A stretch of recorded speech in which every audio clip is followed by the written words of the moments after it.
ګرانو لیدونکو السلام علیکم ورحمت الله وبرکاتہ. په تیر درس کې مونږ تاسو په مایکروسافت ایکسل کې په انسرټ ټاب کې په پایوټ ټیبل، ریکمنډډ پایوټ ټیبلز او ټیبل باندې خبرې کړې وې. په پایوټ ټیبل کې مونږ سره یو دوه کمانډ پاتې وو چې یو یې په نوم د فرام ایکسټرنل ډیټا سورس یادېږي، بل په نوم د فرام ډیټا ماډل یادېږي. اول راځو په فرام ایکسټرنل ډیټا سورس باندې خبرې کوو.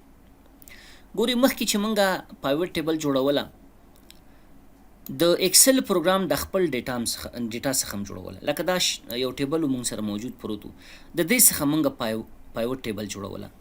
اوس که چیرې ستا ډیټا د ایکسل نه بهر ته کوم بل پروګرام کې پرته وي، لکه مایکروسافت اکسس یا همدارنګې بل پروګرام اوسي، او تاسو غواړئ هغه ډیټا ایکسل پروګرام ته انتقال کړئ او هغې ته د پایوټ ټیبل فارمټ ورکړئ د انالایز کولو په خاطر باندې، بیا د دې لپاره مونږ د دې کمانډ څخه استفاده کوو، فرام ایکسټرنل ډیټا سورس. نو زه راځم د شیټ کې دغه ځای کې یو بل ځای کې هر ځای کې ستاسو خوښه کلیک کوم، هغه نه وروسته راځم پایوټ ټیبل ته او فرام ایکسټرنل ډیټا سورس باندې کلیک کوم. د ټولو نه مخکې به اول تاسو دا مشخص کړئ چې دا ډیټا تاسو نیو شیټ کې غواړئ، مطلب دا کومه ډیټا چې تاسو امپورټ کوئ د بل پروګرام څخه ایکسل پروګرام ته، دا ایگزسټنګ شیټ کې غواړئ یا بل شیټ کې غواړئ. زه ورته چې نیو شیټ کې غواړم چې لږ صحیح واضح معلوم شي، نیو شیټ کې دا غواړم. ښه بالکل صحیح ده. ښه چوز ا کنیکشن، د کوم پروګرام نه دا تاسو انتقالوئ، د دې ځینه به تاسو هغه د پروګرام انتخاب کوئ. نو زه چوز ا کنیکشن ته راغلم، دلته تاسو وګورئ بعضې کنیکشن مخکې نه جوړ شوي. ګوره کنیکشن فایلز آن دس کمپیوټر، دا فایل نه چې ګورئ د همدغه کمپیوټر څخه زموږ ستاسو د کمپیوټر څخه د ایکسل پروګرام ته امپورټ شوي دي. کنیکشن مخکې نه جوړ شوی، خو زه دې شیانو کې ورته یم چې دې نه دا زما په کار دی، نه دا په کار دی، نه دا په کار دی. زه براوز فور موډ باندې کلیک کوم، زه خپل په طبیعت باندې یو فایل انتخابوم، هغه دلته امپورټ کوم.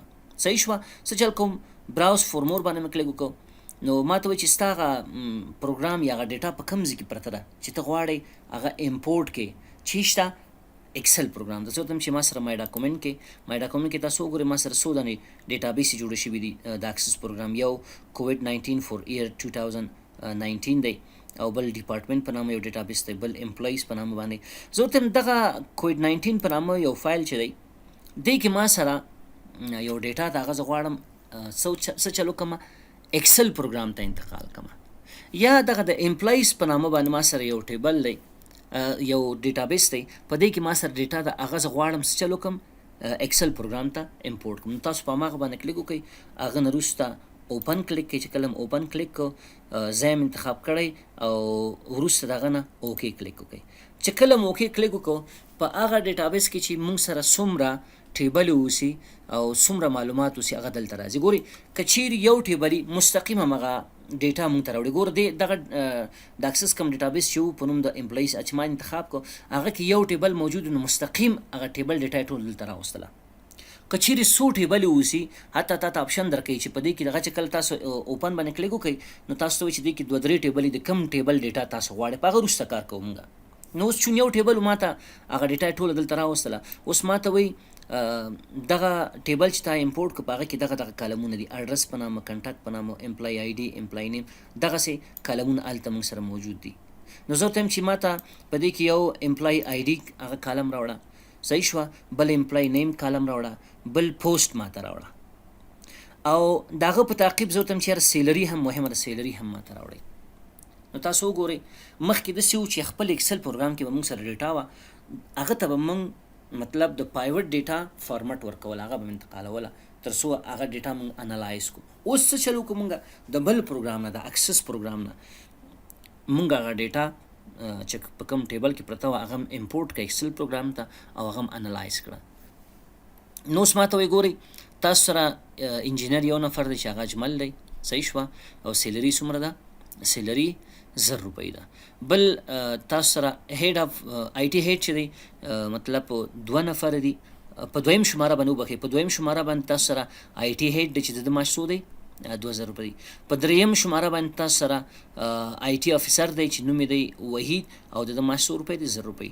ټوټل سیلري چې تاسو ورکوئ څومره ده، ټوټل سیلري موږ سره څلور زره روپۍ یعنی منتلی که چیرې موږ خپل سیلري ایکسپنس کاونټ کو دغه ګران ټوټل څو کېږي 4000 روپۍ کېږي. ګوره دلته ام سم اف سیلري ماته ویسته دی ام سم اف آی ډي. سم اف آی ډي موږ ته ضرورت نه ده چې موږ ته د هغه وباسي، مخکې زه یې کنفیوز کړم، نو دا ضرورت نشته چې دا کاونټ کې ماته څه چل کوم. دا سم اف آی ډي کالم بیخي ختموم. دلته تاسو ګورئ سم اف آی ډي کالم ګورئ په دې ویډیوز کې راغلی، دا به دې ځین لرې کې بری به واچوي. نو اوس صحیح شو. ګورئ ما سره انجینیر یو نفر دی اجمل نومیږي، دغه معاش 1000 روپۍ دی.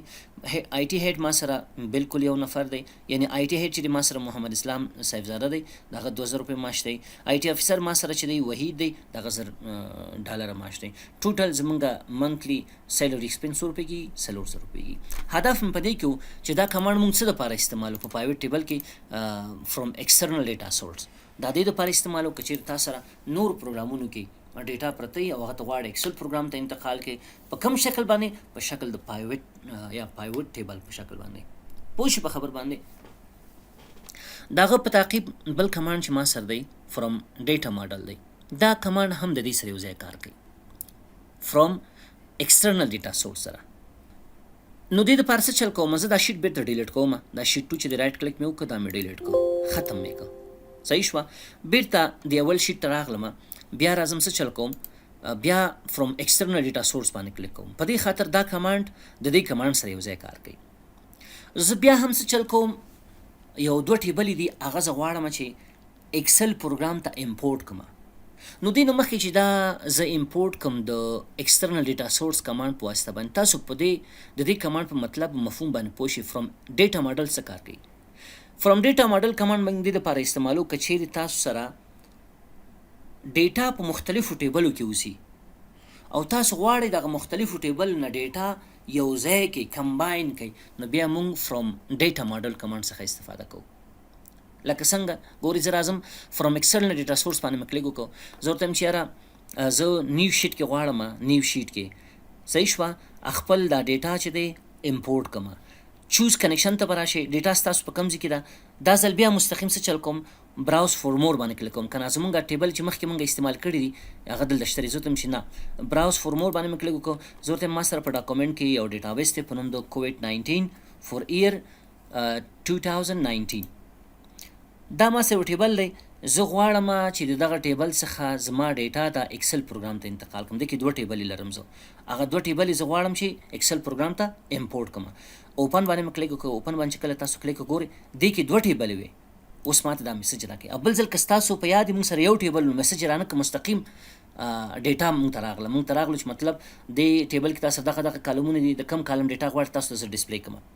نو زه ورته چې اول ماته د COVID-19 چې دی د 2019 کال د مشرق زون هغه کم ټیبل چې دی دغه ډیټا زه غواړم دلته راوړم. چیرته راوړم؟ ایکسل پروګرام ته نیو شیټ کې اوکې باندې مې کلیک وکړو. اوس دې نه مخکې چې تاسو په اوکې باندې کلیک وکړئ، دلته تاسو وګورئ موږ سره یو اپشن دی په نوم د اډ ډیس ډیټا ټو د ډیټا ماډل. که چیرې تاسو غواړئ هغه اپشن چې په نوم د ډیټا ماډل هغه فعال شي، نو تاسو په دې باندې کلیک کوئ. نو لکه څنګه چې ما تاسو ته مخکې ویلو که نه ډیټا ماډل موږ څه دپاره استعمالو؟ که چیرې تاسو غواړئ چې ملټیپل ټیبلز کمباین کړئ او دغه ډیټا انالایز کړئ، نو بیا موږ هغه دپاره ډیټا ماډل استعمالو. نو زه راځم په دې اپشن باندې کلیک کوم او دلته ورته نیو ورکشیټ اخلم، یعنی ایگزسټن ورکشیټ کې کلیک نه کوم. مطلب زه غواړم چې دغه کومه ډیټا دا کوم ټیبل چې ما انتخاب کړی په نیو شیټ کې هغه ایکسل پروګرام ته امپورټ کړم. دغه نه وروسته اوکې باندې کلیک کوم. نو کله چې تاسو په اوکې باندې کلیک وکړئ ګورئ ستاسو هغه ټیبل ډیټا به دلته انتقال شي مکمله. کالمونه چې شي چې پکې وو. اوس کوم کالم تاسو غواړئ په حیث د پایوټ ټیبل تاسو دلته وښیئ. زه ورته یم چې دا پروینس نیم او په نوم او بل کالم چې دی په نوم د پیپل افیکټډ بای COVID-19 دا غواړم. صحیح ده؟ نو تاسو دا چینج کولی هم شئ. دا پروینس نیم زه غواړم کالم شکل ته انتقال کړم، په دې شکل یې راوړم. تاسو پوه شئ په خبر باندې. په همدې شکل زه څه چل کوم، دلته راځم دې لاندې دلته کلیک کوم، بیا انزرټ راځم، بیا پایوټ ټیبل باندې کلیک کوم، بیا فرام ایکسټرنل ډیټا سورس باندې کلیک کوم. بل ټیبل چې په دغه ډیټابیس کې پروت هغه لا پاتې د هغه هم راوړم. بیا ځم چوز کنیکشن ته چې لاړم، دغه نه وروسته بیا راځم براوز فور مور ته، بیا راځم مای ډاکومنټ ته، دغه ډیټابیس انتخابوم، اوپن باندې کلیک کوم. دا ځل دا بل ټیبل باندې کلیک کوم، COVID-19 فور ایئر 2019 شمال زون.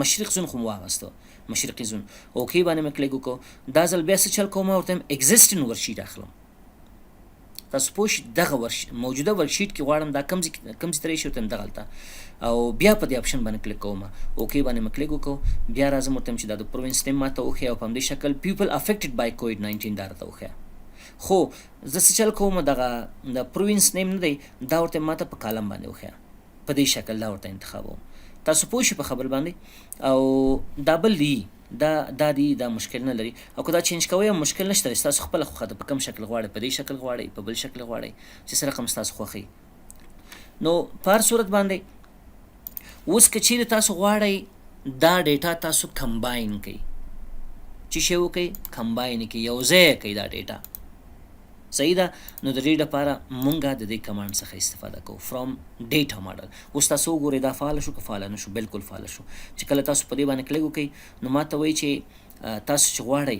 دا څو ټیبل چې کمباین کړئ صحیح شوه تر څو تاسو هغه انالایز کړئ په نیو ورکشیټ کې غواړئ دا تاسو کمباین کړئ که په همدې ورکشیټ کې غواړئ زه ته چې نه نیو ورکشیټ کې اوکې باندې مې کلیک وکړ نوی ورکشیټ راغی هغه دواړه ټیبل دلته ماته ډیټا یې راوستې تاسو ګورئ ډیټا یې راوستې ده که نه ده راوستې بالکل دغه دواړو ټیبلو ډیټا یې راوستې ده مثلا زه ورته یم چې یاره ماته پروینس نیم چې دی په نوم په شکل د راوړه صحیح ده یا په شکل د کالم راوړه مشکل نشته بل چې شی غواړی دی کې مثلا زه غواړم دی کې پیپل افیکټډ بای کووډ-19 دا انتخاب کوم یعنی تاسو هر رقم انالایز دلته اوس کولی شئ متوجه سئ یعنی زما په عموم کې مطلب دا و چې دغه ډیټا ماډل کمانډ موږ څه دپاره استعمال دا دې دپاره استعمالو که چېرې تاسو غواړئ دوه مختلفه یا د دوه څخه زیات مختلفه ټیبله دا کمباین کړئ او دغه ډیټا انالایز کړئ نو دا کمانډ موږ دې دپاره استعمالو ګرچې دې کې موږ سره دونه ډیټا نه وه دې ټیبلو کې دواړو ټیبلو کې فقط یو ولایت نوم و په همدې شکل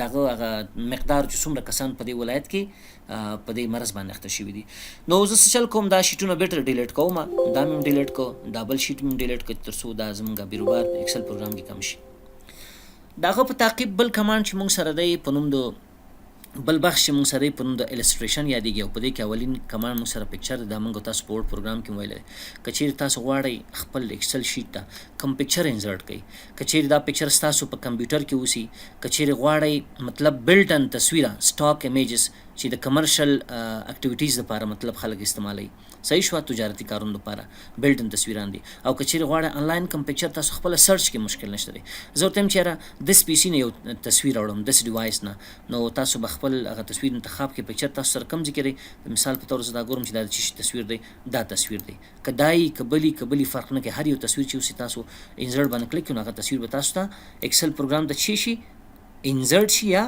امپورټ شي دا مې ډیلیټ کړ بیا یو شی د متوجه اوسئ چې کله تاسو پکچر انزرټ کړئ دلته دې سره یو بل ټاب په نوم د پکچر فارمټ راځي دې ځای کې تاسو کولی شئ دا پکچر مکمل مطلب ډیزاین چې دی کسټمایز کړئ اوس د مثال په طور باندې فریم د کومه څه غواړئ داسې فریم کې دا غواړئ داسې فریم کې غواړئ داسې فریم کې ګورئ په همدې شکل نور مثلا کلر کې چینجز راوستل غواړئ دا بلټن کلر دی کسټمایز شوي کلر دی فارمټ کې غواړئ ګورئ ضعیفه کېږي مختلف رنګونه دي په همدې شکل باندې غواړئ چې مطلب کوریکشن پکې راوړئ لایټ شي لږ ذره ضعیفه شي رنګ تیز زیات شي او دا موږ په وړ پروګرام کې ویلي دي نو دونه سخت نه دي چې زه اوس وایم چې مطلب دا باید ټول تشریح شي برایټنس یې کموئ زیاتوئ تیزوالی سافټنس یې زیاتوئ کموئ ګورئ تاسو ورته مطلب بعض ځایونو کې بیخي سافټ شي فیصدي لیکلې ده 0% مثلا 25% 50% او په همدې شکل نو دې ځای کې تاسو کولی شئ چې مطلب هغه پکچر بیا څه کوئ کسټمایز کړئ نو دغه په تعقیب بل کمانډ چې موږ سره دی دغه په تعقیب بل کمانډ چې موږ سره دی په نوم د سټاک امیجز دی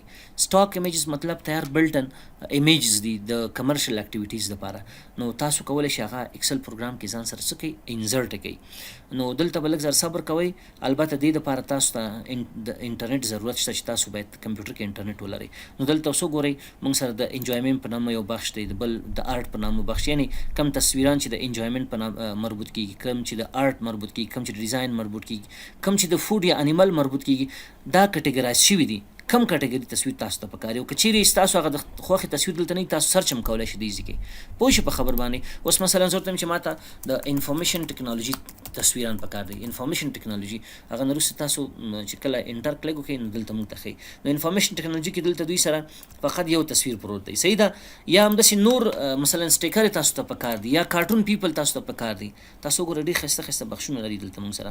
نو زه څه چل کوم راځم همدغه ایمیجز ته راځم. ایمیجز کې مثلا انیمل انتخابوم او انیملز کې مثلا یو ښایسته غوندې تصویر اخلم. زه د مثال په طور باندې دلته خو دې کې خو انیملز نشته خو خیر ما دغه تصویر انتخاب کو هغه نه وروسته انزرټ باندې مې کلیک وکړو. زه بیا هم تکرار کوم تاسو ته یا دا خبره تکراروم چې دا د انټرنیټ ته ضرورت لري. که چیرې څومره ستاسو انټرنیټ ضعیف وي نو دا تصویر به ناوخته یعنې وخت زیات نیسي تر څو ستاسو کمپیوټر ته انزرټ شي. څومره چې ستاسو انټرنیټ تیز وسي دا به زر ستاسو کمپیوټر ته انزرټ کیږي. نو تاسو وکتو چې منګه د سټاک ایمیجز نه څنګه مطلب ایمیج ډاونلوډ کو او که آنلاین کم پکچر خپل خوښه باندې ته مطلب سرچ کول غواړي الته خو کټګوري وه مختلف کټګریان او هغه کټګوري کې تاسو ته مطلب تصویر هم انتخابول او انزرټ کوله. دلته آنلاین تاسو پکچر سرچ کولی شئ. البته موږ سره په نوم د بینګ یو ویب سایټ دی دغه برنامه یا دغه بخش دی دغه په واسطه باندې پاور شوی دی.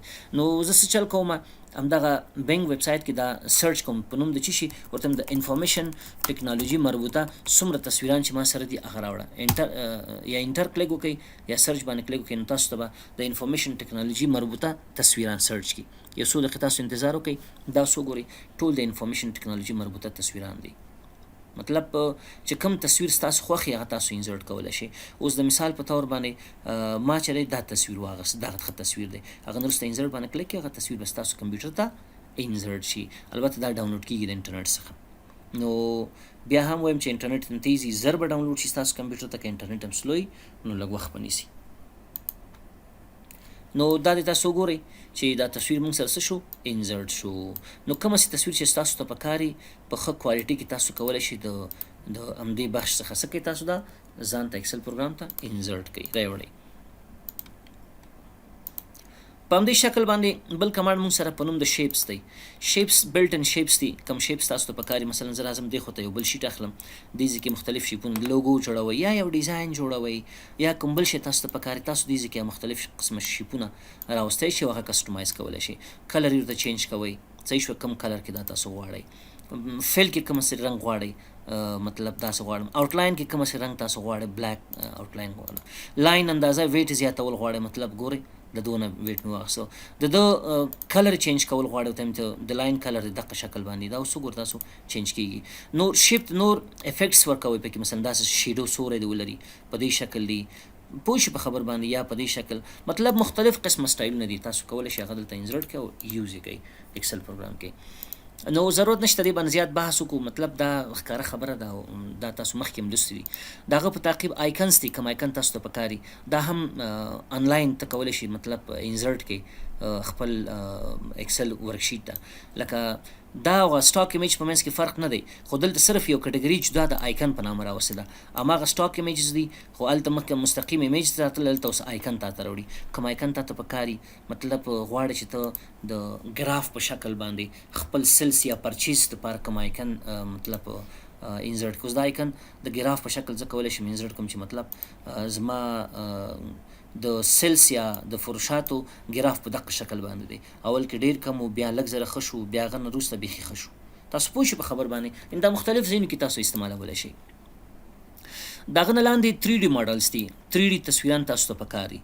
نو که چیرې ته غواړئ سټاک 3D ماډل تیار تا سره جوړ شوي اوسي هغه غواړئ مطلب آنلاین انزرټ کې کمپیوټر ته په دې باندې کلیک وکړه نو لږ به صبر ورته وکړئ. تاسو دلته کولی شئ خپل د طبې 3D ماډلز پکچر تاسو سرچ کی او د دې کې کټګوري مشته موږ سره لکه مخکې چې موږ سره سټاک ایمیجز زه ورته چې یاره ماته انیمل والا پکار دی صحیح شوه. انیمل کټګوري کې زه غواړم یو 3D ماډل پکچر ډاونلوډ کړم خپل کمپیوټر ته. مثلا ما دا واغست دا خو انیمل کې نه راځي مطلب دا خو مطلب جنرال د انسان او حیوان دواړو کې دی چې دا مې واغسته او انزرټ مې کلیک کړ. نو دا لږ زره وخت نیسي تاسو به انتظار کوئ ورته پوه شئ په خبر باندې دا 3D پکچرز نه دي دا چون سایز زیات دي نو لږ زره وخت غواړي دې دپاره به لږ انتظار کوئ تاسو.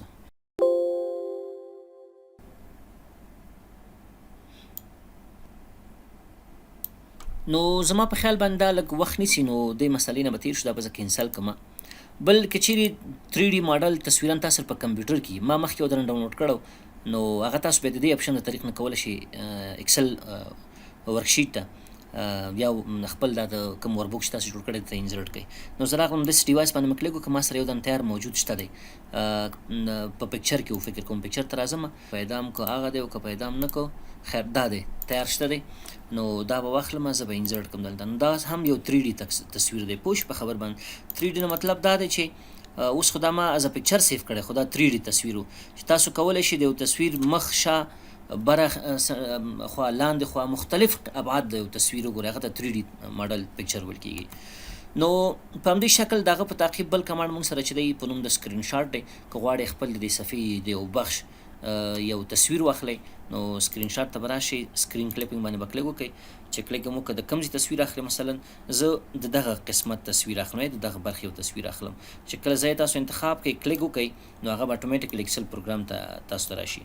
خو بعضې کسان وایي چې استاد موږ د دغه مینوګان تصویر اخلو. د مینوګان تصویر اخیستلو لپاره کله چې تاسو دې کمانډ باندې کلیک کوئ، نو اتوماتیکلی د ورډ اکسل پروګرام چې دی مینیمایز کیږي. تاسو به عاجل زر ته راشئ، دې ته به زر راشئ او بیرته به میکزمایز کړئ. مثلا په دې ما کلیک وکړه، دا مینیمایز شو، بیرته کلیک وکړئ چې میکزمایز شي. چې میکزمایز شو، هغه نه وروسته کومه ساحه چې ستاسو خوښوي هماغه ساحه به انتخاب کړئ، او هغه نه وروسته به کلیک وکړئ، نو هغه د ساحې تصویر به کرپټ شي او ستاسو شیټ ته به انسرټ شي. نو په دې شکل تاسو کولی شئ د چې شي د سکرین شاټ د کمانډ څخه استفاده وکړي.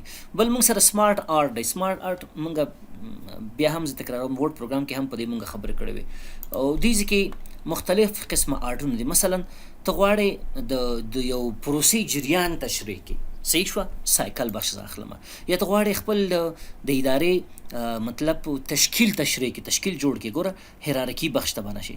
یا د یو دوه شیانو په منځ یا د څو شیانو په منځ کې ریلیشنشپ غواړې تشریح کړي، د هغه دپاره دغه قسم سمارټ آرټ شته دي. تاسو کولی شئ هغه په شکل د ګراف جوړ کړئ او پرنټ کړئ، په اداره کې استعمال کړئ. مثلا زه راځم څه کوم، زه هیرارکي بخش مې واخیسته، په دې بخش کې مې څه چلو کو، دغه جدول مې انتخاب کړه، هغه نه وروسته مې اوکې کلیک کړو، صحیح شوه.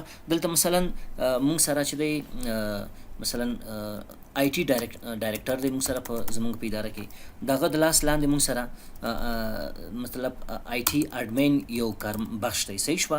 او دغه نه لاندې مثلا موږ سره چې دی آی ټي افسر دی، او دغه په تعقیب موږ سره بل چې دی آی ټي اسسټان دی مثلا، صحیح شوه. او دغه په تعقیب بل موږ سره چې دی مثلا آی ټي انټرن دی پکې. نو په دې شکل تاسو کولی شئ خپل د ادارې یا د امریات یا د مدیریت یا د ریاست تشکیل تاسو جوړ کړئ. یا که چیرې تاسو دا نه غواړئ چې مثلا د یو پروسې جریان تشریح کړئ، نو زه دلته راځم مثلا د سمارټ آرټ کې، دلته مې سایکل واخیست، سایکل کې مثلا چې شی واخیست، دا ډیزاین خوښ کړه، دغه نه وروسته مې وکړئ کلیک وکړه. مثلا زه دلته راځم، دا دونه ځای مې سلیکټ کړو او دا مې مرج کړو، مرج مې کړو، دلته مې ورته ولیکه چې اکاونټینګ سایکل، یو نوم ټایټل مې ورته ورکړو، دا مې د سنټر ته راوست، سایز مې ورته غټ کړو، صحیح شوه، بورډ مې کړو. او دلته مثلا سټارټ دلته راځم لیکم، صحیح شوه. فرست سټیپ مثلا لیکم چې هغه لاندې مې کلیک کړو، سورس ډاکومنټس مې ورته ولیکم، صحیح شوه. ورپسې لیکم دویم سټیپ، صحیح شوه، هغه لاندې مې لیکم چې جورنال، دا مې ورته ولیکم، مثلا جورنال مې ورته ولیکئ، جورنال دی موږ سره جورنال، صحیح ده. په همدې شکل مثلا لیکم تھرډ سټیپ، بیا مې ورته ولیکه چې تھرډ سټیپ کې موږ سره مثلا چې دی لیجر دی. فورث سټیپ کې مثلا چې دی، فورث سټیپ کې مثلا ما سره ټرایل بیلنس دی، صحیح شوه، دا دی. سپیلنګ شان پسې مګر د خیر د کوم ځای کې اشتباه کېږي. او ففت سټیپ چې دی مثلا د مثال په طور موږ سره چې دی هغه موږ سره فاینانشل سټیټمنټس دي، موږ سره سټیټمنټس دا مې ورته ولیکو. نو دا تاسو وګورئ د اکاونټینګ سایکل هغه مطلب هغه پروسس هغه جریان مې ټول تشریح کړو. دا تاسو په بل شکل مې کلی شئ، مطلب څنګه چې تاسو ضرورت دی، ما د تشریح په خاطر دا کار وکړو.